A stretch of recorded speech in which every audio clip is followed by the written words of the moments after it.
March 31st, 1971. That's the day Johnny Cash released Man in Black. A song so blunt, so unflinchingly righteous, it might as well have been carved in a brick and thrown through the window of polite society. It wasn't just a song, it was a manifesto. A declaration, a middle finger of 4 verses and a chorus. Cash didn't write it to make money or sell tickets or shake hands. He wrote it because someone had to say what was wrong with this country. And no one was listening to the poor, the prisoner, the hungry, or the young men shipped off to die in a war they never asked for.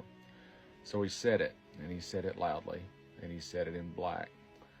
He wore that black for the beaten down working man, for the poor and the hungry. He wore it for the kids growing up without hope in towns forgotten by the suits in Washington and the bankers in New York, for the marginalized, for the desperate. He wore it because someone had to. That song wasn't about rebellion for rebellion's sake. It wasn't a costume. It wasn't cosplay patriotism. It was pain. It was protest. It was truth. And for a while, the working class got it. They understood the fire behind the words. They knew that loving your country didn't mean loving the bastards who ran it into the ground.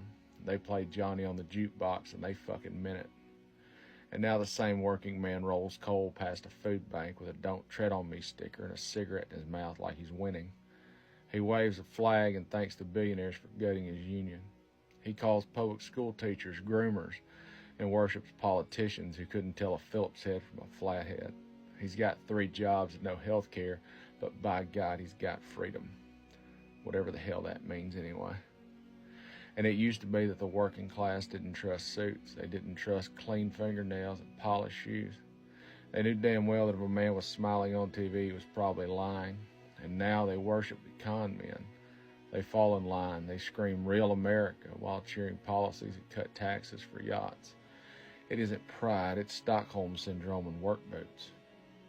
And there was a time when working men had teeth, when he rolled up his sleeves and growled instead of bowed, when he knew damn well that the system was rigged against him and that politicians didn't give a shit about the guy clocking in at 6 a.m. to fix the furnace, pour the concrete, or keep the lights on. It's a con, but pride is louder than pain. And the pain, well, that's just background noise now. You numb it with beer and country music. And when a song comes on from one of those old voices, the ones he once told you to stand tall and spit back, you nod your head and say, now this is real music. And then you vote against your kid's school and call it freedom. Where'd that fire go? Where's the man who used to curse a landlord, question the preacher? The man who knew a suit didn't make a saint, and that patriotism without justice is just propaganda. The man who didn't trust anyone too clean, too rich, or too smug. He's still in there, maybe, drowned in nostalgia and Fox News, and drenched in Bud Light. But maybe one day, when the factory doesn't reopen, when the medicine doesn't come, when the bills outlive the paycheck again, maybe he'll remember that those old outlaw songs weren't lullabies, they were battle cries. So you can keep your tailgates, your paint-by-number country songs written in some Nashville boardroom by men who don't know the smell of diesel or the sound of a screen door. Songs designed by algorithm and tested on teenagers. Songs about trucks and girls and flags, and not one goddamn thing about pain or poverty or power. It ain't music, it's marketing. And if you want to lick boots, fine. You can lick them, but you won't get the music. You don't get Johnny, you don't get Chris. You don't get Willie or Waylon or Prine or Guthrie.